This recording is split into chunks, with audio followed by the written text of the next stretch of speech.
Hey there, what's going on, guys? This is going to be the first build diary entry for Physics Skooma. Now, disclaimer, this one's going to be a little bit different from my previous build diaries, because this character will almost certainly be transitioned into a different build midway through.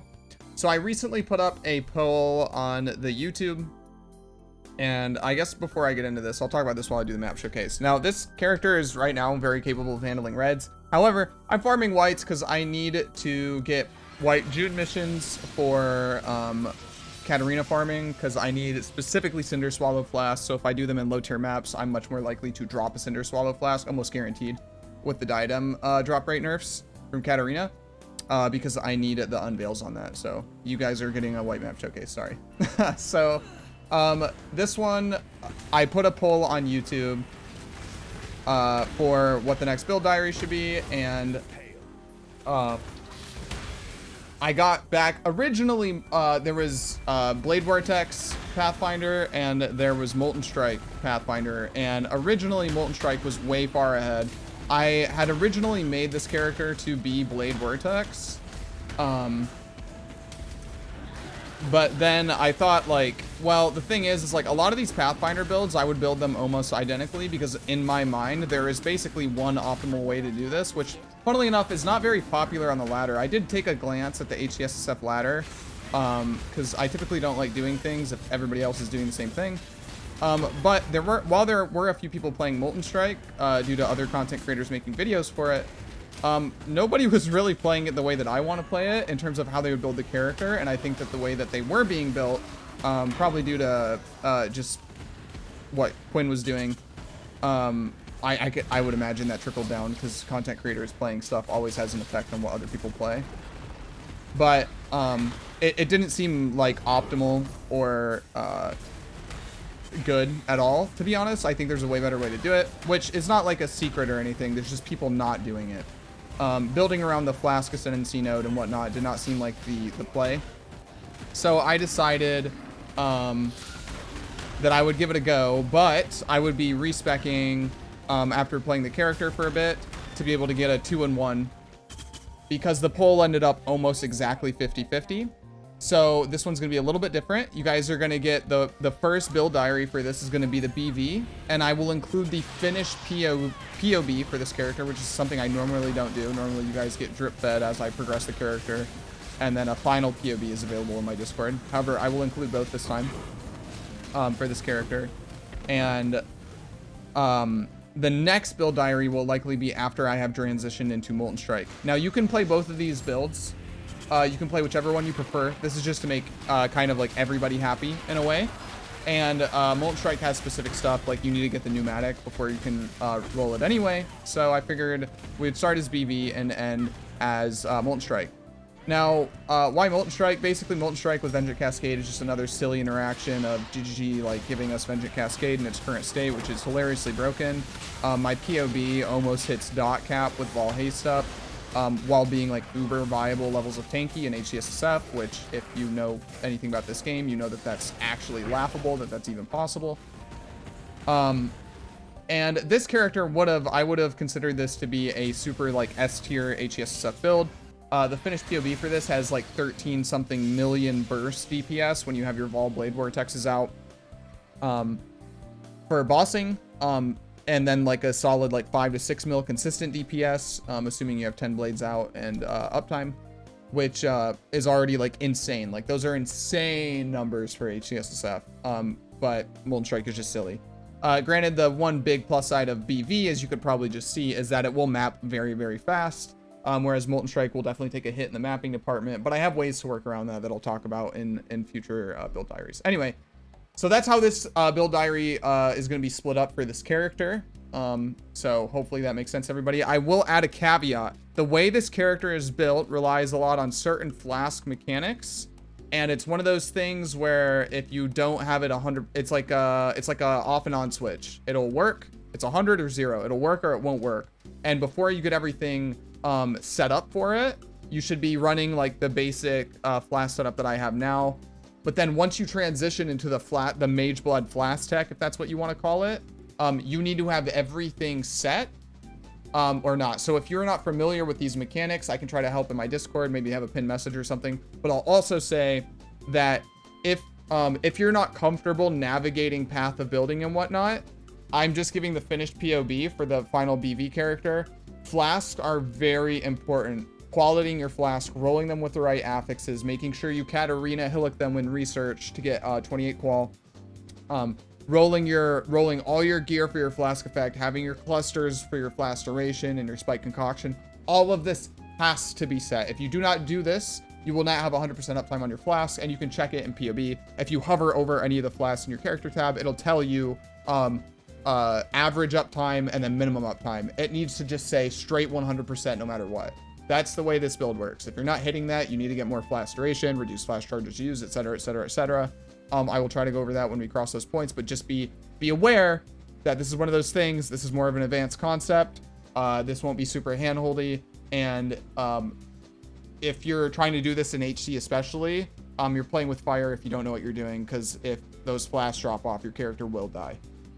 All right, caveat out of the way. What is this character? So this is just Physics Skooma.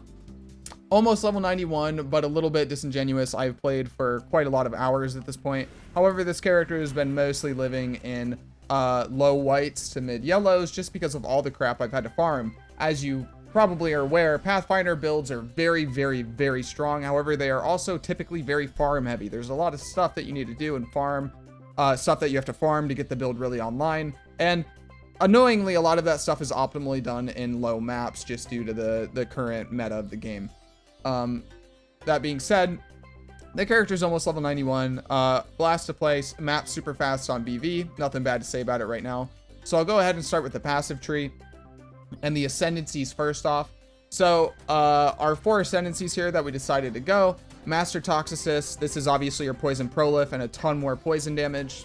Then we have Nature's Reprisal, which is increased effective withered and chance to afflict withered for 2 seconds on hit. Now this is a big one. 50% increase effective withered really just kind of bypasses the massive like corruption nerf.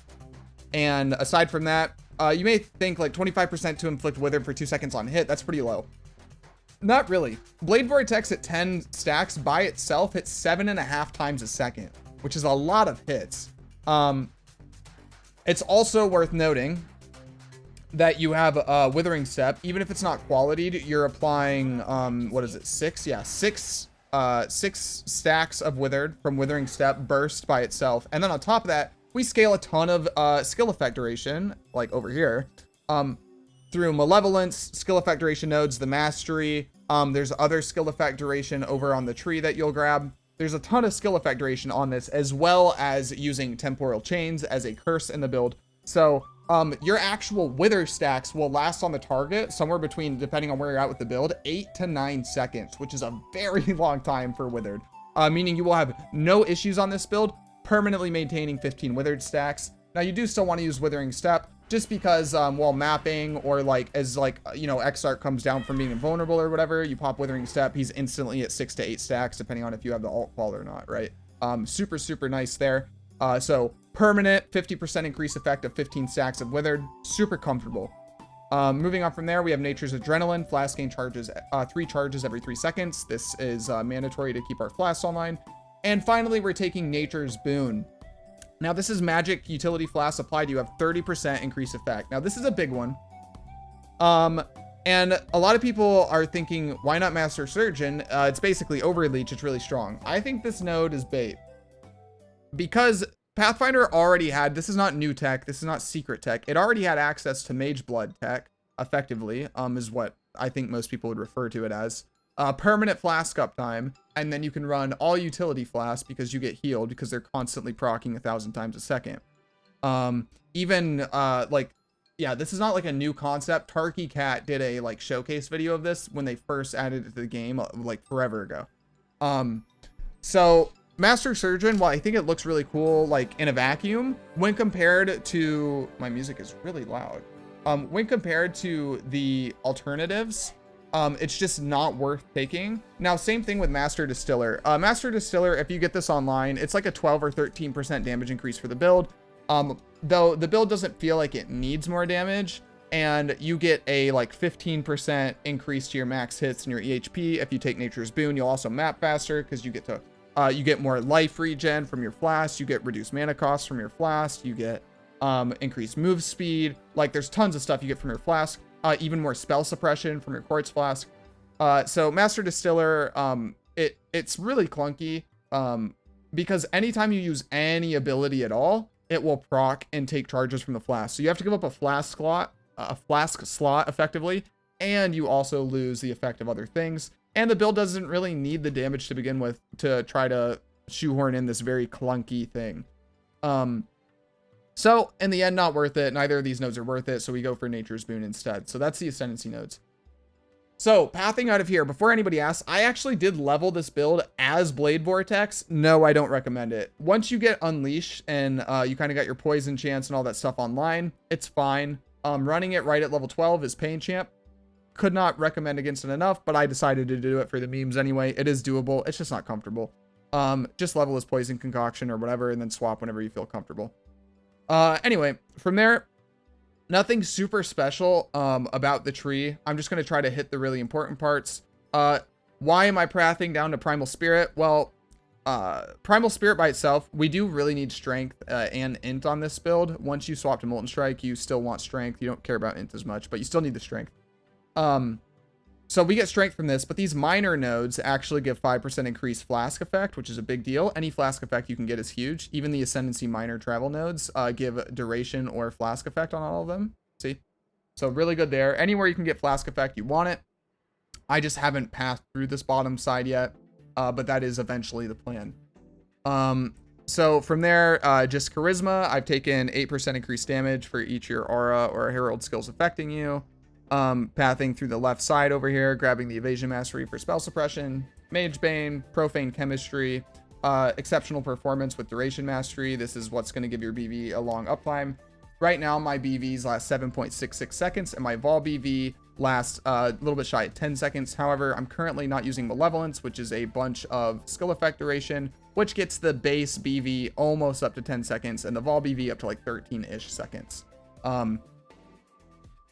Moving on from there, these are not, there is no, like, permanent charge tech on this build or anything. I just grabbed these to have endurance charges and frenzies while mapping. It's a really, really good cluster for 4 passive points to help map speed, map damage, and map survivability. I will unspec out of those nodes later on. From there, just path all the way up to Trickery, Dex, and Int on this node. We care about the Int. Blood Siphon is life on kill, bunch of life, and plus 20 strength. And then there's plus 10 strength on this travel node here. So this is just helping me get some of my attribute stuff. I don't really care too much about cast and attack speed right now. Then over on the left or right side, excuse me, Careful Conservationist is one of the first and most important Flask nodes that you're going to want to grab. This node is really OP. You get 10% increased flash charges gained for both of the travel nodes. And then the final one is 10% reduced flash charges used, 5% increase effect, and 20% increased flash charges gained if you've dealt a crit strike recently, which you will in this build. This build has like baseline like a 13 to 15% crit chance, and you're hitting 7.5 times a second. If you have a Vol BV out, that's even more hits.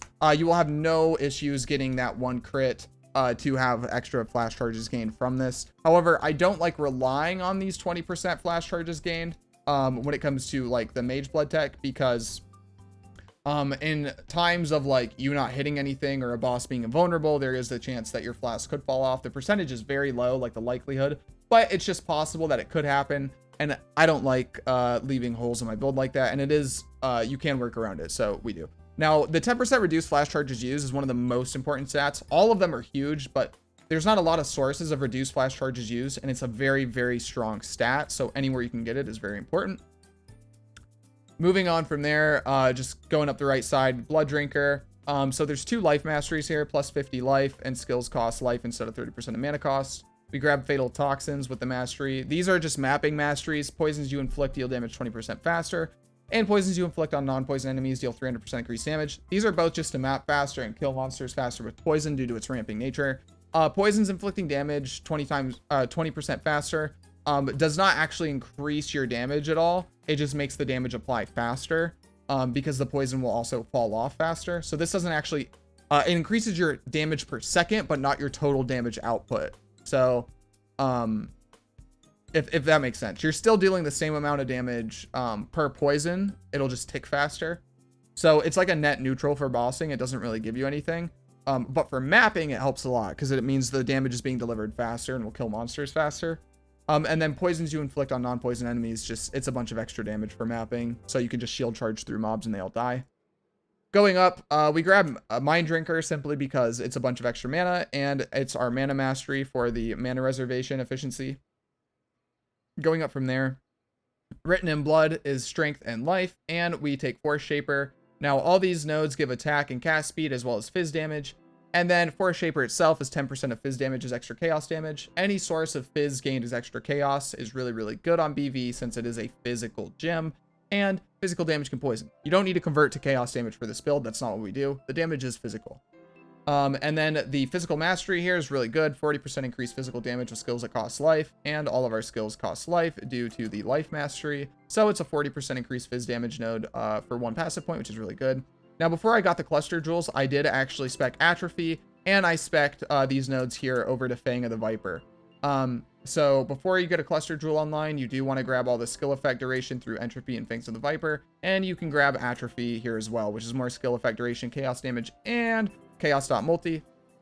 Now the next big poison node here is Serpentine Spellslinger. This is enemy poisoned by you have minus 5% chaos res.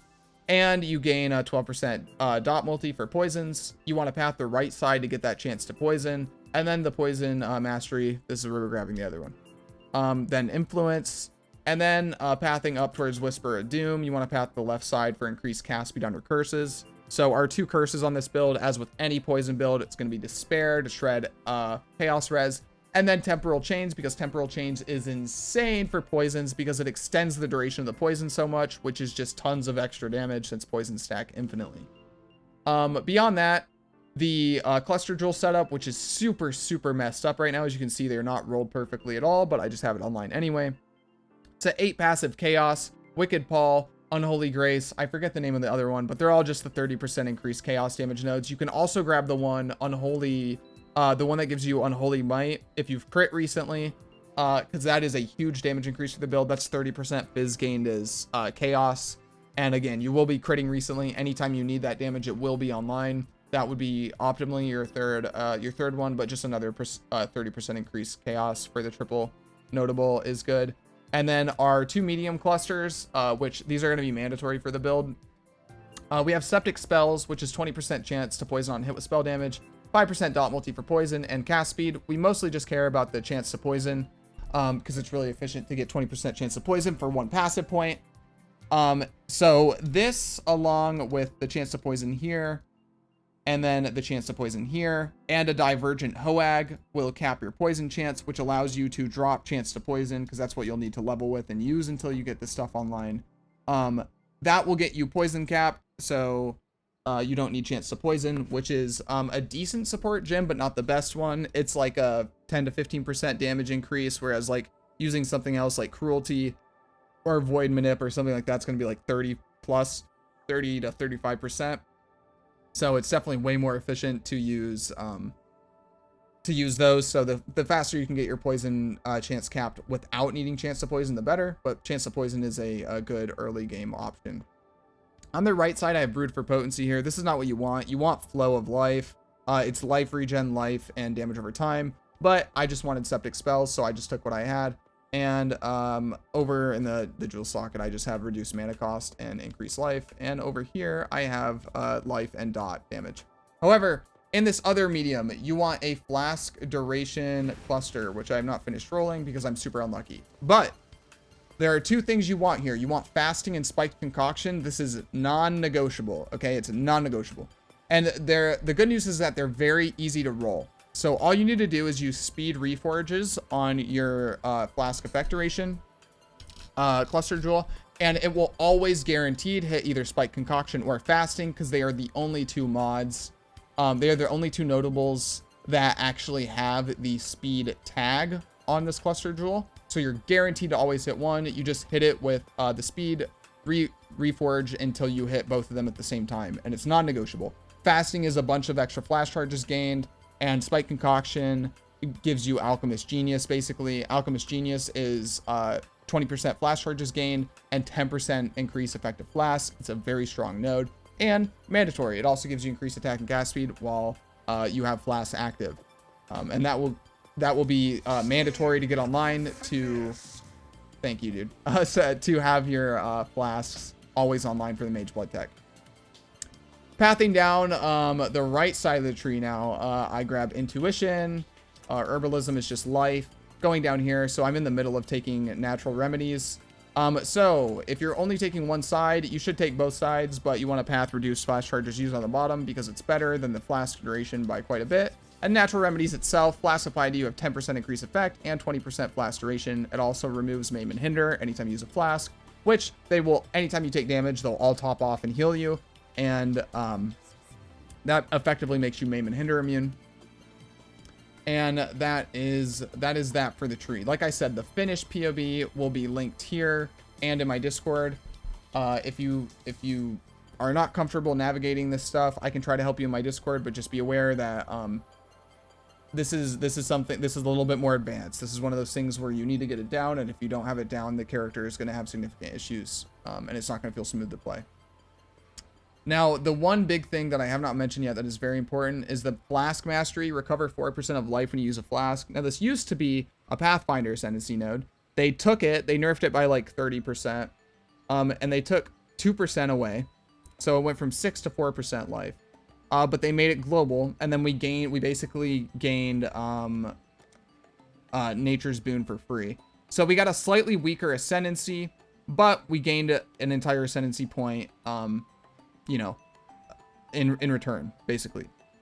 Now, this is actually really good, and it's still really, really strong. Basically, anytime I get hit, you roll all your flasks with gain charges when hit. I have Flagellants on 2 of them and Masochists on 2 of them, so that's 3 and 2 respectively. And anytime I take damage, they're all going to go and heal me for a ton. Now, the one downside is that when this was a Pathfinder Ascendancy node, it would also remove bleeding anytime your flasks were used.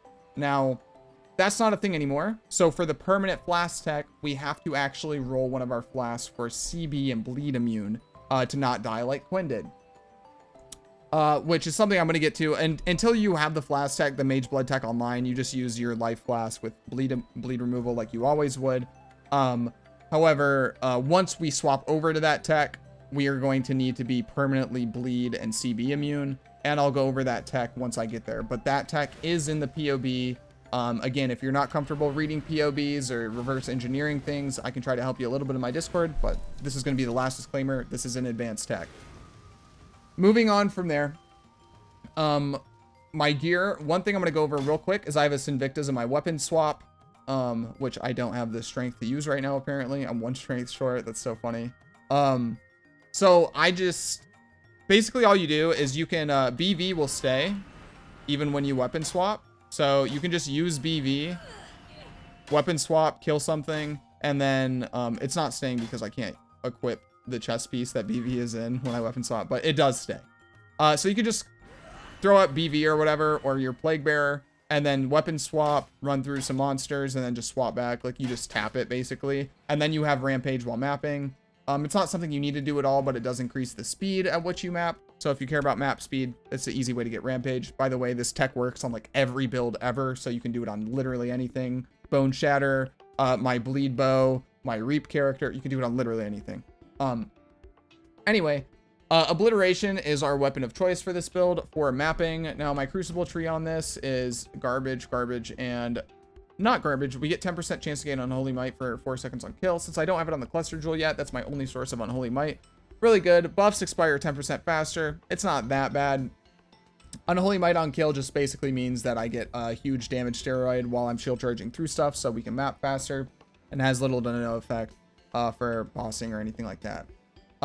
Now, all we care about, we don't care about the spell damage. It's just obviously the explode, and the Phys gained is extra chaos. Now, using something like a Cold Iron Point or a Crafted Wand is anywhere from a 6 to 9% damage gain over this. So while bossing, you still would want to use at least a Cold Iron Point, preferably a Crafted Wand.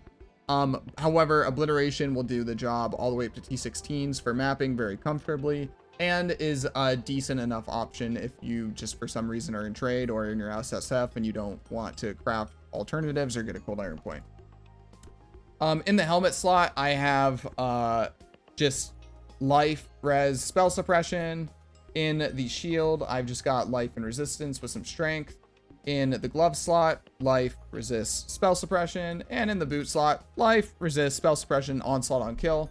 And then in the chest piece, we are rocking a lightning coil. Now this takes, we don't care about any other stats. It's 50% of Phys taken as lightning, which these right side heavy builds and Pathfinder and all just right side heavy builds, they are very vulnerable to Phys. Most things in the game are way more vulnerable to Phys over everything else. Even a jug is going to take more Phys damage than elemental damage due to how resistances work, spell suppression, max res, all that stuff. You get so much elemental damage mitigation baseline that pretty much everything in the game is going to be absolute weakest to Phys damage when it comes to big hits and stuff. So converting that Phys damage to elemental and then being able to apply your elemental resistances to it is a huge survivability boost.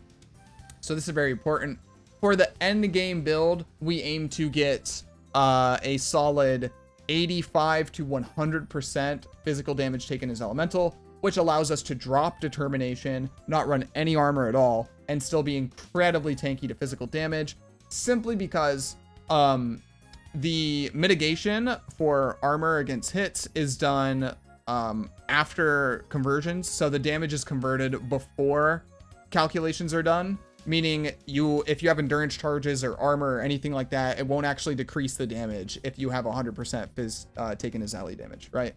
And the TLDR, the way that we're going to get this is lightning coil is 50%. Dawnbreaker shield can roll 20. That's 70% baseline. You can get 15 to 17, 18% on your helmet from the Eldritch implicit and bench crafting it on. You can bench craft 8%. You can roll pretty comfortably 7 to 8% on the helmet as well from the Eldritch implicit. So that's an additional 15 to 16%, which that by itself already has you at 85 to 86%. You are well within the territory to drop determination and armor at that point. You basically have 85 to 86% true Phys mitigation in a way. So Phys damage is not going to be what kills you in those situations. That's more than enough mitigation. Like that's way more mitigation than you would have if you were running determination and full armor bases, I guess, to put it in a context. So one thing to note though, once you drop all your armor and stuff, you do want to drop Molten Shell because it scales off armor, and then you'd be using an Immortal Claw. Other than that, the other sources of Phys taken is Ellie. Preferably, you'd get a Purity of Elements Watcher's Eye, which is going to give you an additional, I think it's like 12%. That would put you at literally 99 to 100% by itself. If you're in Trade League, just buy a Taste of Hate. With the Flask effect and stuff factored in, you can get anywhere from 23 to 26%. Even slightly higher, actually, with you when you have the full tree. But I'm going to say like 24 to 26% conservatively. Phys taken is cold with Taste of Hate. So that already by itself totally puts you way over the line. So, you know, whatever you want to do there. If you're playing in trade, just buy a Taste of Hate. If you're playing in SSF, you can try to farm one. Just know that it does take a long time to farm one. I farmed one last league on my last Pathfinder where I did this tech. And I ended up getting 2 or 3 of them and then just harvest scambling them to 9. Right now, I do have 1 out of 9 that I got from a stacked deck. I've not actually farmed for it at all yet, but I did get 1 from a stacked deck. So I may try to do the same thing again, get 2 or 3 total, and then just gamble them up because it would take a probably like 2 weeks of farming every day to get them all myself, which I don't really want to put that much time in the build because it's just not really conducive to how like the like content turnover rate of YouTube. Anyway, that's all the gear. That's why we're using a lightning coil. However, once you get lightning coil by itself, it's already really comfortable. But 50% Phys taken as Ellie is not enough to drop determination, not enough to drop the granite flask and all that stuff. Now, once you get your lightning coil, a Dawnbreaker with a decent Phys taken as roll, and get a helmet online, that will be plenty to drop determination, drop your granite flask, and start running the mage blood tech. But you will need your clusters rolled, like I said before. Other gear slots, I am just using a negate amulet with toxic strikes. So this is something else you can do early game to cap your poison chance without septic spells. or without Divergent Hoag is to grab Chance to Poison on hit and the 15% dot multi from Toxic Strikes. It is literally like a clear oil, an amber, and a crimson. It's very, very cheap and easy to get. Past that, the amulet just has life and all res on it. Really nothing special at all. Now, both of my rings have Elrion crafts on them. They're Broke Boy Elrion crafts, but it's reduced mana costs of skills and then resistances with life and attributes on this ring, the strength roll. On my belt, I rolled life, some resistances, and this is really important, reduced flash charges used. So this mod only has, it has no tags. It cannot be bench crafted. There's no way to get it. You just have to hit it. Now, this mod by itself is incredibly strong and it only has one tier. This is the only tier. And it can roll between 20 to 10%. You want it to be 20%.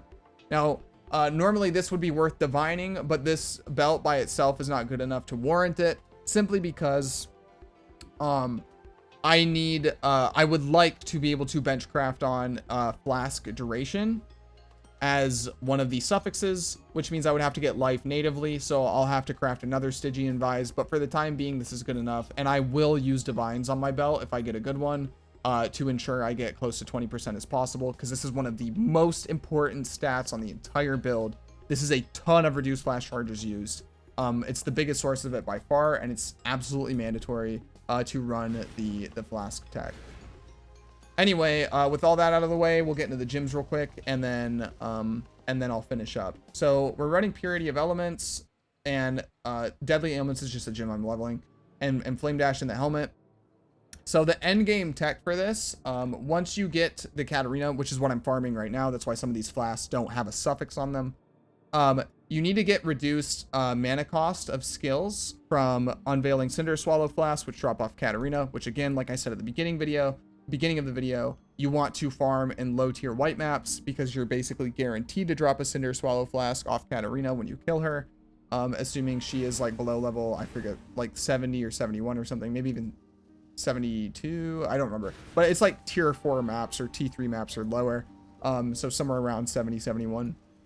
You're basically guaranteed to drop the Cinder Swallow Flask, and then you just farm it for Unveils because you'll also need the Life Regen one. That's something else you're going to want to get as well.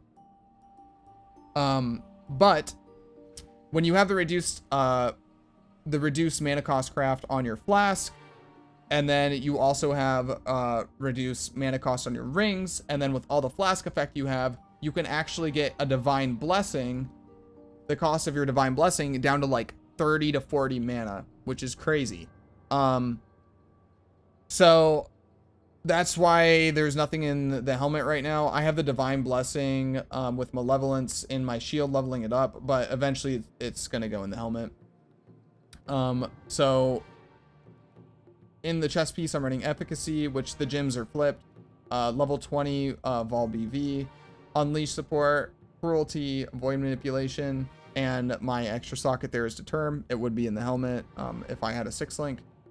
So your optimal links here would be Unbound Ailments and Deadly Ailments would be your bossing links. So you would just get like one white socket and slot in Cruelty while mapping. In the boots, we have Plague Bearer, increased effect, and Withering Step. This will increase the AoE of our Plague Bearer and our Withering Step. And Divergent Hoag I have in the boots. Divergent Hoag just doubles the chance to poison from Herald of Agony. This is a really, really, really common alt qual. It's very easy to get. If you get a primer grading lens, the weight on this is 100. So it's a 50-50 to hit this, I believe, on the first primary grading lens. If it does not hit Divergent on the first primary grading lens, if you get a second one, it's almost, it's heavily in your favor, I should say, because the original quality weighting is only 50, so you're 2 times more likely to hit Divergent than you are of getting the default quality again with the second primary grading. Very, very easy alt qual to farm. Don't worry about it too much. We have faster attacks linked with shield charge and Molten Shell linked with casting damage taken in our gloves. And finally, in the wand, we have Temporal Chains, Despair, and Arcanist Brand. Now, since I have not taken Whispers of Doom yet, I don't have them linked here because I don't want Arcanist Brand to override my ability to just manually cast Despair. But as soon as I get a few more passive points and apply Whispers of Doom, then I will be running both of them. I just haven't taken it yet because I don't feel like I need the damage. However, Temporal Change is like an 80% damage increase. just because it makes your poisons last so much longer. It's like a huge DPS increase, but it's mostly just for bossing and stuff that lives a really long time. As you can see from the map showcase, things don't really live long enough for me to even care about casting Arcanist Brand and waiting for it to curse in the first place. That's pretty much all the links. Now, to go over the Flask one more time, this is what your Flask should be before the Mage Blood tech. The Mage Blood tech is in the POB. No more disclaimers about that. If you don't know how it works, I can answer some questions, but again, advanced tech. Seething Divine of Sealing. This is just insta-heal with bleed and CB removal. On our Quartz Flask, you want Masochist, ideally Flagellant on everything, though I wouldn't invest too much on these. The only Flask you're going to be using here permanently are the Quartz and the Quicksilver. The Granite and the Jade will be replaced later on. So once you use the Mage Blood tech, you'll be dropping your Life Flask, your Granite Flask, and your Jade Flask, and you'll be putting a Topaz, a Ruby, and a Sapphire there for all the elemental damage mitigation. But for now, this is the Flask setup, and getting the Flash Charge gain when hit is the most important thing. But ideally, you want 2 of these are going to be bench crafts, so you want to just get the easiest thing to do is just hit Flagellant, and if you hit a Flagellant with an additional mod like I have here, you'll just annul and take the 50-50, and then you'll do that until you get everything you need. So you want to have 2 open ones, and these are the easy ones to get. And you'll just bench craft on life regen during Flask effect and reduce mana cost during Flask effect. Now in the other 2, reduced effective curses and then probably increased evasion during Flask effect is probably going to be the optimal setup there for all of those. While you're using these Flasks though, you're going to want increased effective armor, which I don't have right now, which is a bad thing. Increased effective evasion. If you need it, increase elemental resistances, and then reduced effective curses, if I did not say that yet. And that's what you would want in the Util Flask. But I'm not sweating it too much. I'm pretty tanky right now, and I don't have any issues with resistances. And then obviously on this build, we get to run different Pantheons. I'm using Soul of Lunaris right now for mapping, just to map faster. And Ralakesh just for bleeds, because you will die like instantly to bleeds, kind of like Quinn did without Ralakesh. If you're not bleed immune in hardcore. We don't need Brine King because we get freeze immunity from Purity of Elements. We're completely ailment immune while running this. And if you feel like you don't have damage, you can just not use Purity of Elements and use Malevolence early on. That's what I did. I just recently swapped to Purity because I was running Lightning Coil and I really needed the extra resistances since it's minus 60% lightning. And that's pretty much it. Once you swap to the Mage Blood tech, you get Sapphire, Ruby, and Topaz Flask with a bunch of Flask effect up all the time, plus Purity of Elements, which means you're basically LE res capped by your Flask for free, which is you know, not a, you don't really have to worry about resist at that point. But since I'm not there yet, I needed the extra help to cap. Anyway, I believe that's everything regarding the build, more or less. Yeah, I believe that's it. So the next video you guys see is going to be pertaining to Molten Strike after the swap probably. And that way I can hit both people since the vote was basically 50-50. Molten Strike won out a little bit. So this will be for the BV guys. And then the next video will be after the Molten Strike swap. This build more or less can be applied to both. If you don't want to swap to Molten Strike, you can absolutely play this. Just follow the finished POB for this character. It'll be preference. Molten Strike will have more single target damage. BV will definitely map way faster. So it just whatever you want to do. This build by itself, BV, like I said, I would consider it like an S tier build. It's super strong. You just gotta farm and get the Flask stuff online, especially if you're an SSF. Anyway, Pathfinder builds, love them. They're very comfortable to play, especially once you get everything online. It's just they require a lot of farming and a lot of like chores and a checklist you gotta fill out before you can really pop off on them. That being said, it's been some of my favorite builds because I would say like I've complained a lot about recently about like progression, itemization, stuff like that in the game being really bad as of like 3.15. They kind of ruined like the flow of like gear progression, skill progression, character progression, itemization. Like a lot of that stuff has been pretty bad for a while now, in my opinion. I think Pathfinder is like Pathfinder and maybe Jug are the two ascendancies right now that still have like a really good feeling like progression in terms of gear and character progression, because when you get like an extra like when your flask gets upgraded, or like every incremental thing you get, you can really feel it in game, and that's like, it makes it really satisfying to play, in my opinion. Anyway, moving on from there, I'm gonna end the video here. If you guys enjoyed the video, please do sub, hit the notification bell. It helps me out a bunch with the algorithm and all that jazz. I will be live on Twitch directly after this video goes up on YouTube, so come check me out there. If you guys want to see another bleed mode champ, I did actually have my first rip of the league on that character. Nothing to do with the build. It was just completely my fault. I ran it down on Xarc. Just being stubborn with bad tile placement, and I tried to do the ball phase on the tiles, and I messed up and died.